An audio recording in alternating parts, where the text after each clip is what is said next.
This podcast is recorded on the traditional and unceded territories of the Musqueam, Squamish, and Tsleil-Waututh people. British Columbia, I've seen your mountains high, seen your pretty rainbows and your blue crystal skies, watched your winding rivers as they flow around the bend. To me you're not a stranger, you'll always be a friend. Coming to you from the West Coast, this is Politicos. Today is August 1st, 2019, and this is episode 149. Politicos is the BC Politics podcast. Tell us what you think of the show by leaving us a review or get at us on social media. Most importantly, help us build the show by throwing us a couple bucks a month at patreon.com/politicos. I'm Scott Delunderbaum. And I'm Ian Bushfield. On today's show, radar and photo-based speed enforcement that isn't photo radar. It's very different. Whether holding the federal election is an infringement of religious freedom, and whose job it is to actually ban conversion therapy. Politicos is in partnership with BC Today, British Columbia's daily newsletter dedicated exclusively to BC politics. Sign up for a free trial to have unique coverage of the BC legislature delivered to your inbox every morning. Listeners to Politicos enter the offer code CITIZEN for access to a special rate. For your free 2-week trial of the newsletter, go to britishcolumbiatoday.ca. And a final reminder that our 150th episode live show will be next week, August 8th. Tickets are still available at politicos150.eventbrite.com. And we have news about our guests and our beer. Our beer looks to be sponsored by Strange Fellows Brewing. They're giving us a great rate, so do come and help us drink all of the beer we've ordered. And there'll be lots of good guests, as former Green Party candidate Nicholas Sperling and pundit and just all-around awesome activist will be joining us, as well as Zoe Ferry, who's one of the many co-hosts of the Majority of BC podcast. So, should be a good time. We'll talk about BC politics, we'll talk about Canadian politics, and if you want a free pass, sign up at patreon.com/politicos and give us a couple bucks and you'll get that discounted ticket. But we'll see you on Thursday. So let's start off by talking about how people need to stop being self-entitled jerks. The provincial government has rolled out what Solicitor General Mike Farnworth is not calling photo radar. He's saying it's something entirely different. It's speed enforcement tied to red light cameras at clearly marked intersections. This isn't the thing everyone hated in the 90s that probably didn't actually slow anyone down or save many lives, but did make the province a bunch of money. This is something that will probably make us a bunch of money, but maybe encourage people to slow down. Yeah, so this was announced several months ago, but the first 5 are now active here in Vancouver, with another 30 coming by the end of the year across the province. Yeah, the province has announced that many of the red light cameras are being retrofitted with speed cameras. We don't know how fast you have to be going to trigger that. Global BC has audio it says it got from a CEO at ICBC suggesting it might be 30 over the speed limit, which would be quite fast for many of these intersections. That's like 80 plus kilometers an hour going down Boundary. Especially, yeah, in Vancouver, sometimes it's hard to even get up to 30 over the speed limit. There's so much congestion. I've been in cabs that have been doing 90 down Granville. Yeah, not that people don't try, but hopefully they will try a little less often with these cameras. So the difference between this and the 90s era photo radar, according to the government, is these are going to be clearly marked. You'll be coming up on the intersection and see the speed and red light camera sign. So you will be aware that you have a good chance of being caught if you go through this. Traffic laws should generally be enforceable anywhere. So, should people really need an extra sign to be like, hey, we're really enforcing it this time. Trust us, we mean it. This was the big thing I was trying to understand. I, as often a cyclist and pedestrian, and even as a fellow driver, begrudge people running red lights, pushing that extra left turn off the red light, driving excessively fast. Like, everyone speeds a little bit. The average speed's probably about 10 over the speed limit everywhere in BC, sometimes a little bit more. But sometimes people are raring past even that. Like, there are places coming down the hills in Burnaby where the speed limit is 50, but everyone's doing 65 because it's hard. It is physically hard to slow your vehicle down to 50, especially when people are going 70. So I get some of that, but on the other hand, I also get the let's punish people who go fast and break the rules that are clearly marked. Like, ignorance is not really an excuse. You know what the speed limit is, don't speed. I tried looking up as well some of the studies on does photo radar actually work? Do putting speed cameras up save lives? And the evidence is very mixed. There are some studies suggesting yes, there are other studies suggesting not really, but it makes the government a bunch of money, which fuels that cash cow criticism that the BC Liberals are really playing up right now. Because, of course, Gordon Campbell was the one who came in and got rid of photo radar in 3 days after becoming premier. Honestly, if you want to do a cash cow photo traffic enforcement, just ticket the third driver that always tries to make a left on our changing yellow. Every intersection in the city, every time the light changes, it happens. You could fund the next 30 years of transit infrastructure in the first month alone. The other thing I found amusing was looking back at the 2001 scrapping is it cost $6 million to stop collecting photo radar, which is interesting. It costs money to stop collecting money. I guess you have to take the photo radar down, get rid of the equipment, disband a bureaucracy. Yeah, $6 million still seems like a lot, but it's not going to be zero, whatever it is. Then on the other side, there's a number of defense lawyers out there who raise several other issues, like it can actually be hard to challenge these tickets. And just talking to my parents who are in town from Alberta, they've gotten a number of photo radar tickets in the past, and sometimes you'll get 2 in a couple days, but you don't realize because it takes 3 weeks for them to mail you the ticket. And then you haven't learned that that's where there's a photo trap and you should go slower there. Yeah, it's super annoying. I actually got a photo radar ticket when I was in the Netherlands, just outside of Rotterdam. And yeah, it's super annoying. Just this letter shows up, a month or two after you got the ticket. You can barely remember where it was. The fact that the letter was mostly in Dutch didn't help because my Dutch is iffy. But it's just generally annoying. And then you have to go through the whole thing. And it doesn't have that immediate feedback, which is probably part of why some of the studies suggest it might not be entirely effective. Did you pay that Dutch ticket? I did. It's 45 euros. It was really annoying. Plus the international money transfer, which added another I was going to say, you could just not drive in the Netherlands again. I do want to go back there, though. It's a really nice country. I got a photo radar ticket in Hinton, Alberta once, coming back to BC, and the court date to contest it would have been in Hinton, which would have cost more to get to than to pay the ticket. So that's how they really get you. So overall, I have trouble sympathizing with what was the group, Space BC or something like that, the Concerned Citizens for Traffic Unsafety or something. Who knows, whatever. One of those advocacy groups that's pro-driver. I have a lot of trouble sympathizing with them, especially in this situation where ICBC costs are going up because, in part, reckless drivers, people who are speeding significantly through intersections are a problem. And speed is a risk factor, especially when it comes to mortality and we should absolutely be enforcing this. So unless there's some particular reason why this method is problematic, and we went through it a bit, but it's not that problematic. So yeah. And I think the province is doing a few of the other things. I think we do need to put more into education and all that. Honestly, I'd personally be happy to see all drivers retested every, 5-10 years.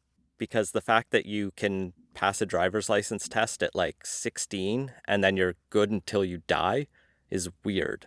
It just seems weird to me. I think there's testing that once you get over a certain age. Once your eyesight starts to go and some of that, but there's a long period you can be a pretty bad driver for many decades before you have to get retested. I'm not saying we have to have every 5-10 year driving, but maybe we could just ban all cars or something like that. But even just redesign the infrastructure would help. It's an expensive solution because nothing with infrastructure is cheap. But there's a good body of evidence that people drive based on how the road feels and how safe it does or does not feel to drive at a particular speed. So ironically, making roads feel a lot more dangerous would probably actually slow the cars down quite a bit and make them safer. Well, that's what some of the road traffic calming measures in residential areas are really good for. There's an argument in some places that speed limits should be raised because, like Marine Drive in South Vancouver, where the speed limit is sometimes 50, but it feels like a freeway. Looking at that road is clearly designed for speeds above that. So I think those are things the province does need to explore more. And we talked last year, I believe it was, about the province bringing speed limits down actually on a bunch of highways after the previous government had brought them up, sort of playing with this, should it be higher or lower? And it looked from the evidence like more deaths happened after they raised speeds. And maybe that was because there wasn't enough adjustment time, but these are really tough things to suss out. But let's try and do everything we can to make our roads safer until we all have self-driving cars. And then we have robots killing us. Moving on to segment 2, an orthodox election. There's a federal election in 81 days, but not if a challenge being brought by conservative candidate Chani Ari Bain and Jewish activist Ira Wolfish regarding the October 21st date because it conflicts with the holiday of Shemini Atzeret. Sorry if I've mispronounced that. I do not speak Hebrew at all, which runs from October 20th to October 22nd. And during that time, observant Orthodox Jews are prohibited from performing certain activities, including voting and campaigning. And they can't even ask others to do that. So their argument is, or has been essentially, that it's a restriction on their religious freedom. Elections Canada didn't fully consult with them or find ways to accommodate this. And because their riding has more than 5,000 Orthodox Jews, and the margin of victory has generally been less than that in that constituency, it's a democratic issue of whether these Jews will be able to participate in the election over the holiday. Yeah, and even if it wasn't like the could swing election, you still want to make sure everyone can vote. It would be the same sort of argument if the election was scheduled on Christmas Day and everyone was like, I'm not going to vote on Christmas Day because I'm going to be home opening presents and celebrating Santa or Jesus, depending on how religious your Christmas is. So I get it. But at the same time, the federal court that ruled on this ultimately said, all right, there is a case for an infringement here. And they threw it back to Elections Canada and said, look at this again. And now Elections Canada has looked at it again and went, well, it's kind of late in the year. We've already booked a bunch of polling stations. What if we just put a bunch more effort to inform Orthodox Jews about all the other ways there are to vote? Yeah, there's advanced voting. Also, any elector can also fill out a special ballot up until the 15th of October after the writ drops. So in the writ period up to the 15th of October. So there's a bunch of ways to do it, which is probably about as good a solution as you can get. Canada is a very diverse country. If you limit it to days that no group finds particularly significant, you start to run into a pretty short window to actually hold elections. So just have widespread advanced voting. Like it's kind of the solution you gotta go with. Yeah, the general approach of Canadian jurisprudence on these types of issues is reasonable accommodation. Is there a way to reasonably make sure that these people can still exercise their rights? I think the answer is yes in this case because of all those different opportunities that you mentioned. Some of the advanced polling days, ironically, also fall on Jewish holidays, other Jewish holidays, which makes it a bit frustrating. But like you point out, you can always go into the polling station, and saying no conservative candidate can or volunteer can work on that day because the candidate is Jewish and would therefore be asking them to volunteer feels like a stretch to me. Like, what if, maybe the candidate themselves can't work that day because of her faith? Fine, but other volunteers still can. And it's not that she's directly asked them. They've just volunteered their time because they want to see her elected. And so the GOTV will still happen in that riding. I guarantee that. So it is a tough one. I don't think it's as simple as just religion shouldn't play a role in this. I think Elections Canada should be paying attention to the calendar and trying to make sure that there is a minimal conflict here. But this is not a major Jewish holiday. This isn't one either of us have ever heard of, I think. And that might just be our own ignorance. I am not up on the Jewish holidays, so that's very likely. But I think it's a more orthodox one. It's not a major Jewish holiday. It's not Hanukkah, or one of the major Sabbaths. So they also wanted to move the election to October 28th, 1 week later, which would have then put it right in conflict and overlapping with the Nunavut election that's happening on that day. You already feel bad for Nunavut because the federal election, it's going to completely swamp territorial politics, almost certainly. So, they should at least have a week afterwards to do their own campaigning when all the attention isn't focused on Ottawa. Yeah. And it has to be really hard to campaign in Nunavut already, just the sparse population, the spread. Yeah, flights up there are not cheap. And they don't have political parties, as far as I know, in Nunavut. They run off consensus government. So yeah. I believe Justin Trudeau has already said, because it's ultimately his decision when the election is held, cabinet, well, it's technically the Governor General's, but on the advice of the Prime Minister. And so Elections Canada has offered the advice that don't change it, and Justin Trudeau seems to have accepted that because everything's barreling towards October 21st, and elections aren't things that are easily moved. One of the arguments that wasn't great from Elections Canada's CEO was that they'd asked every school district in Canada to take October 21st, that Monday, off as a professional development day, and the CEO argues, well, 13 did, therefore it would be inconveniencing to those school districts.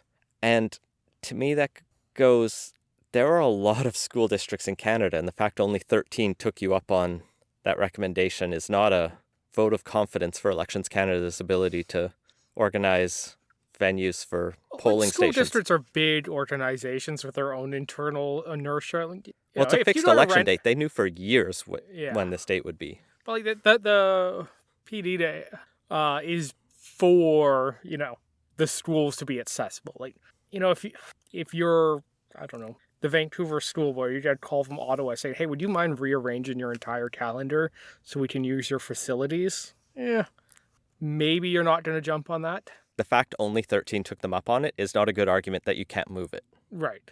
But they'll be able to use schools in those 13 districts, and I think that includes Calgary, which would include a number of polling stations at least. So it looks like the election will still happen on October 21st, but it was interesting to see this case kind of play out. And I guess we'll have to see what, if any, effect this has on the specific vote in Eglinton Lawrence in Ontario.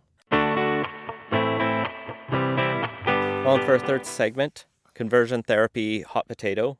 After the BC Greens brought forward a bill to ban conversion therapy in British Columbia, the province, specifically Attorney General David Eby, Health Minister Adrian Dix, and West End MLA Spencer Chandra Herbert have asked the federal government to do it for them because they say, conversion therapy is already not allowed in BC. We won't pay for it, but we think it's important to be banned, and it should just be banned by the criminal code. Ottawa, why don't you do it? They passed the buck. Yeah, so it does purport to be a healthcare intervention, even though it isn't, and healthcare is one of those things that's provincially regulated. Like, the provinces can step in here and just say, nope, you can't do it, and they've already said we're not paying for it or anything, and in that sense it's banned, but if you do conversion therapy and claim it as something else, that's fraud, so they'll go after you for that. If you defraud the government's medical insurance on that, but, if it's an out-of-pocket payment, it's not necessarily covered by that. On the flip side, should this necessarily be criminal? It's not every social problem should necessarily be dealt with via the criminal code. And a lot of the BC government's current arguments rely on similar arguments to what the BC Liberals made about why gender identity and gender expression didn't need to be put in the Human Rights Act. They said, well, common law already covers this. We don't really need to expand it. Yada, yada, yada. Trans people are protected under human rights.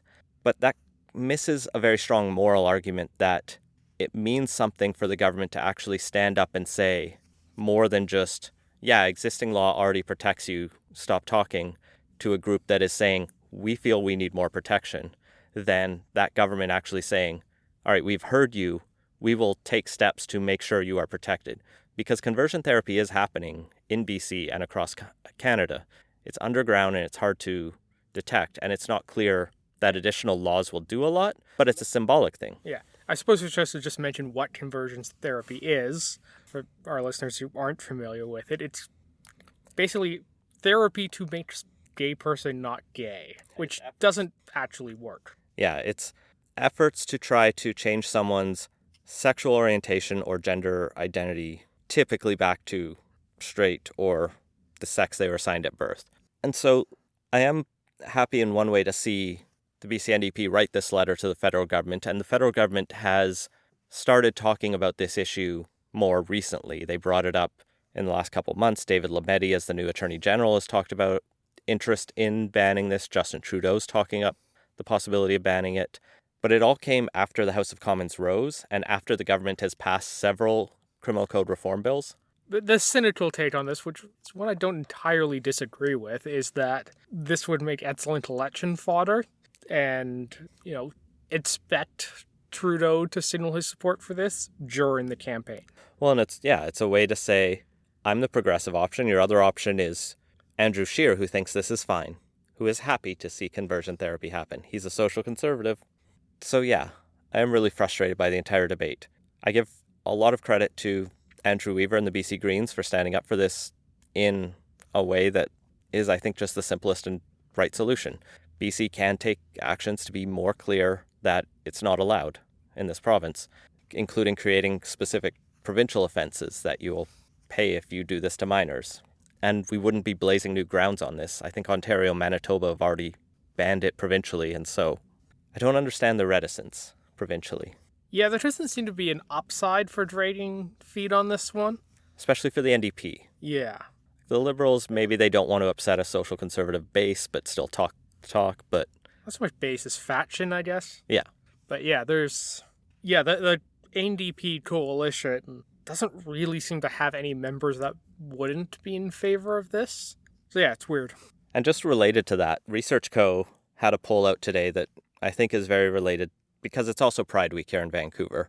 And Research Co. is looking at, acceptance of LGBTQ people, of same-sex marriage and similar things.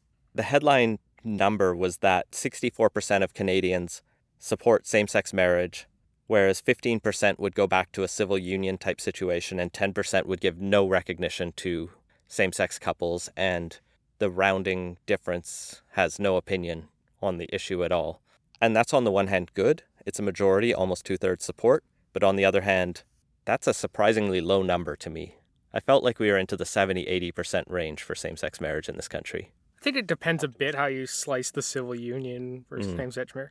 But yeah, I kind of figured 10% would actually be higher. Like, it would be higher than 10% for just outright opposition to any form of it. So, yes, there's progress there. I think the one bit of the poll that was very disappointing was they asked about gay-straight alliances and whether school boards should be compelled to tell parents that their kids had joined this kind of club, this supportive group. And 45% were in favor of that. A smaller number were opposed to that, and a bunch were unsure. So, I could see a reason why that number would be higher than just the general opposition number to same-sex marriage, because there is, a parental, I want to know what my kid's doing thing, which, could be the case even if they in general support the concept of gay-straight alliances. So, there's that added wrinkle in there.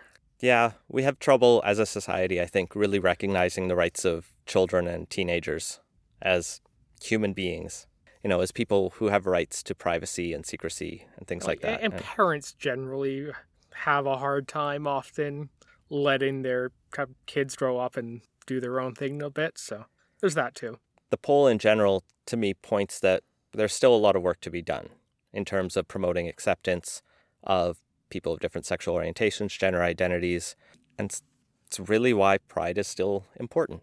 So go support Pride this weekend, or the Dyke March, or all the other events that are going on. Moving on to quick takes.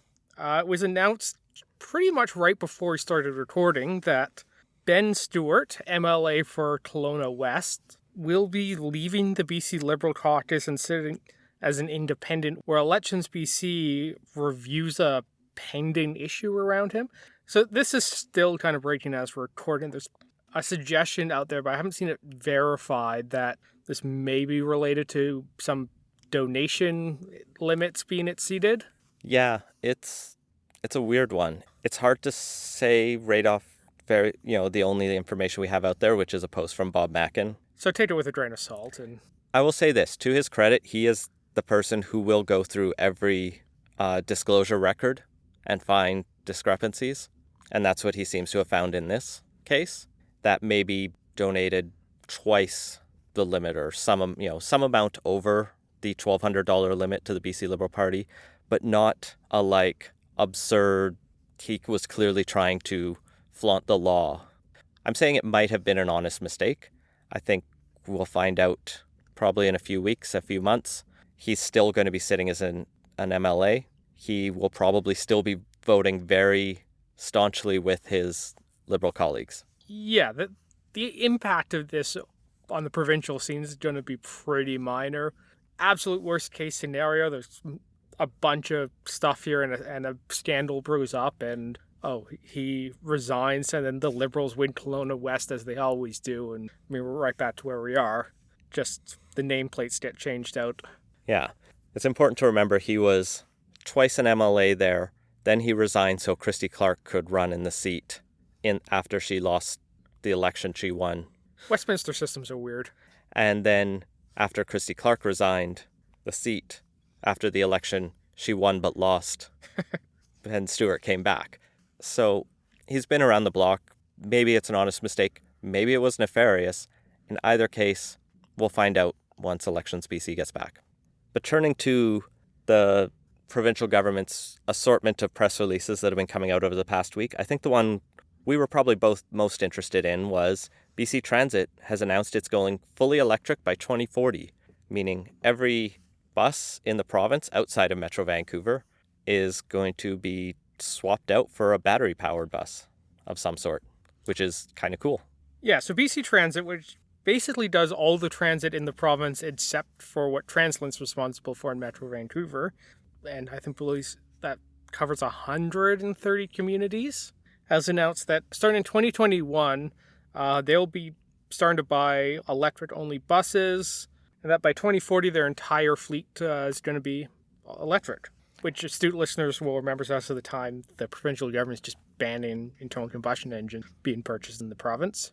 So this is better than that, though. Yes. Because this is saying not only will they stop buying new gas vehicles after that point, they're going to stop buying new gas vehicles effectively now. Yeah. They're going to buy 1,200 battery-powered buses to replace existing buses, and they're going to buy another 350 buses to also help expand the fleet. So overall, they're estimating this will help bring down the 65,000 tons of greenhouse gases BC Transit emits per year. They figure they can cut that by 40% by 2030, and I'm assuming by 100% by 2040. I mean, are we talking life cycle versus operational emissions? That's where I was kind of confused by their numbers, but you still emit some carbon just building electric buses, so it's going to be fairly minimal. And I'm pretty sure the buses that they're taking off the roads, they'll just sell to some other jurisdiction. Well, to drive around for a bit. I'm not even sure if they're going to do that. Buses don't last that long. They're constantly on the road, that often in somewhat rough service conditions. I think a bus lasts 10 to 20 years, somewhere in that range. So I think a lot of this is just the buses we were going to replace anyway, we were buying electric, and we may accelerate some other phase-outs. Well, still good news. It'll be cool to see electric buses across the province. It sounds like from some of the road tests in Victoria that people have enjoyed them. They're quiet, they're smooth. Hopefully they're not too quiet. As a pedestrian/cyclist, many of the times you still want to hear things moving around, but we had the electric trolley buses here, and you made a little noise from the noise on the wires, but put some baseball cards in the spokes and they'll make some noise. But yeah, they're still keeping horns on them. Good news from BC Transit. Well, moving on, the provincial government has also announced that starting in September 1st, international students will have to pay MSP. Now, MSP, the medical service premium, is basically being phased out across the entire province, but with the exception of international students who are covered by our healthcare system, but I guess don't pay into taxes quite the same way as other residents of the province often do. So this is, I guess, a top-up more or less. And so yeah, and it's one way to approach it. Leave both Ontario and Quebec just don't cover international students, and they have to buy private insurance. So I don't know, the $37.50 a month that's going to be charged going forward is probably a good deal still.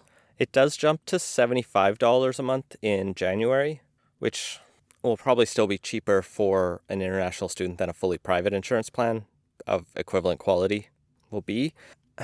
at the same time, it's a weight on the back of students. So the tricky bit of the politics here is international students have been used in British Columbia for a long time as somewhat of a cash cow for the education system because they charge them a much higher rate of tuition, both for post-secondary or for primary secondary education, that some school districts use them as a way to essentially get extra money from the province or directly from the students. And so I see how this is putting weight on the back of students who are in a weird situation. The whole thing makes me uncomfortable. Like, I get the logic of this. I'm not saying this is a bad policy. I just think there's a broader issue with how BC has kind of approached international students for a long way that we've not ever really dealt with. And that's not to say I don't think we should have international students. I think there's a value to that, and it's a good way to promote cultural exchange. But we've also done it in a very, weird, not quite exploitative, but almost made it only the wealthiest of students can come here. And that's not necessarily a cultural exchange situation. That's just we're trying to make money off this. So, yeah, the policy itself is fine. The broader question is out there. But while we're talking about the Ministry of Health, they are in deeper trouble from the Auditor General of BC, who's dropped a new report about drinking water in the province. This report points out that both the Ministry of Health and Provincial Health Officer have really just been dropping the ball for quite a while on making sure that the drinking water, especially in smaller communities across the province, is safe and clean, which feels like a base minimum job of those agencies. Yeah, so in particular focus are these small water systems, which are systems that service less than 500 people over a 24-hour period. So these are small systems. The system here in Metro Vancouver that basically provides water for half the population of the province. You have a lot of professional engineers, technicians who spend a lot of time making sure the water is high quality, the system's well maintained and everything. But when you get into these smaller systems, it's a lot harder just to support the infrastructure that's needed to do that. And this is where the province has been falling down a bit. Well, and the report points out there's a Drinking Water Protection Act that mandates annual reports on what the Ministry of Health and Provincial Health Officer are doing to make sure our drinking water across the province is clean, safe, and healthy. And that ministry and agency have been failing to deliver those reports. The ministry has apparently just not been doing any reports or updates, and the health officer has sort of issued sporadic reports over the years about whether they're doing anything. On top of that, both agencies have kind of slowly dissolved councils and committees that were set up to look after drinking water, which is also terrifying a bit. A lot of the talk around Canada has been about drinking water on reserves, and this report doesn't even deal with that because the reserve water is a federal jurisdiction. This is just essentially the non-reserve drinking water system, which is apparently it doesn't point out specifically that things have gone wrong, but just that there's a lot of risk because no one's properly looking after it.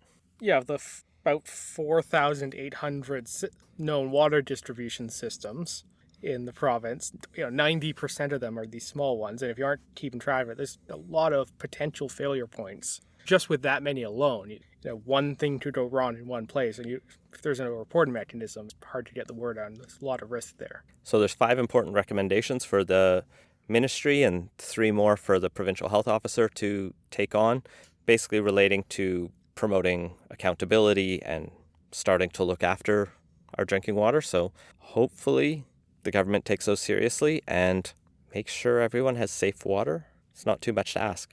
But if you need medicine to deal with the effects of a tainted drinking water situation, you may be in for a bit of competition for it, as the U.S. government has announced plans to lift the ban on Americans buying Canadian drugs. So this is one of those random Trump policies that seems to come out of nowhere. I mean, it's been an idea that's floated around in American politics forever, but just a weird thing for a Republican to just do off suddenly. Well, and for a while, this has been a call from Democratic politicians. Bernie Sanders has been really about this at a basic level, like a first step towards better medicine. He wants Americans to be able to buy drugs from Canada to get them cheaper, which to them sounds great, but to me is like, fuck off, because that's how you break every system. The reason American drugs are so bad is because they're not bulk buying, and we have some effort towards like making sure they're bulk bought drugs and that we keep prescription costs down a bit, and we're trying to have finally a national conversation about a pharmacare plan. But if you bring American consumers in there, it destroys our ability to do that effectively as a country, because we're planning for 35 million people to have drugs, and suddenly there's 350 more who say, me too. Yeah, like at some point, I suppose a new equilibrium could be reached where like you're just buying a lot more, so you could in theory get even lower prices, but there would be a lot of disruption between now and then. And then we're doing the Americans' job for them. Fix your own damn health problems. Mm-hmm. And also this is like the one thing Bernie Sanders and Donald Trump like see as good free trade, I guess, which is also weird. So, like, this is a very frustrating policy to me, because it's like the solution to their problems isn't to break another country's. I mean, maybe in the short term, but the risk here is massive drug shortages in our market because Americans have bought it out, and that just hurts everyone. I suppose there's always the option of us being the one to implement the ban rather than the American. And that's where the federal government has a role. But right now, the federal health minister has said they're just monitoring the situation and making sure Canada's drug supply is still sufficient at a reasonable price. But we don't have a national pharmacare plan yet, and we're still at risk of the U.S. coming in and exploiting it. So while we have different approaches to buying drugs, I think that's a pretty good reason for a trade barrier. Or else we need to entirely get rid of it, and then we just, as a two-country or even NAFTA level, start negotiating against pharma companies. But while our two countries are running different healthcare plans, we need to treat them as different. I'm not trying to get nationalistic here, but I just don't want to have our country get screwed by this. And I don't see a different outcome. I mean, you could put in a rebate system, jack the prices up, put in a rebate system for Canadians. So we could make it needlessly complex. Well, I'm just saying, if the Americans want to buy drugs here, there's a potential cash cow here for us. And plus, if you raise the price enough, it gets less attractive. You put in a rebate system so Canadians don't get screwed. There's a way to do this, is all I'm saying. You just charge the Americans a lot more money for the cheap drugs they're coming up here to get. Is there a way to create a supply management-esque system to distribute drugs in Canada? Well, finally, the last thing I want you all, dear listeners, to do over the weekend is take the Vancouver Sun's BC Day quiz. We both took this in the last couple days. I scored 77%. I did not know the number of Johns who've been premier. I also got that one wrong. That's not a hint at the answer, but what was your percentage? 93. So you got one question wrong, right? Two. Okay. So yeah, I got the number of Johns question wrong, and which one of these is not a top 3 largest municipality, I think top 4. Whatever the municipality population one was, I got wrong, which I'm annoyed about because city stuff is my thing. I should know that one. I know, I felt like that was an easy question. Yeah, well that's because I don't know, I could not recall what, I'm not going to say that reason because it's going to give our listeners a hint. When you see this posted on Twitter and Facebook, tell us in the comments or in a reply what percentage you got, or if you're a patron, tell us in our Slack. We want to know what percentage you got, and we'll talk about answers, not on next week's show, but maybe just on social media. And that has been Politos. Find links to everything we talked about at politos.ca. If you're a first-time listener, make sure to subscribe and let us know what you think. Support the show and get access to our exclusive Slack channel and live show tickets at patreon.com/politos. And if you have ideas for the show, feel free to send to us. Our intro music credit is Beautiful British Columbia by Shim Plotnikoff. And once again, a reminder, get your tickets at politos150.eventbrite.com. Hope to see you all next week. Thanks for listening.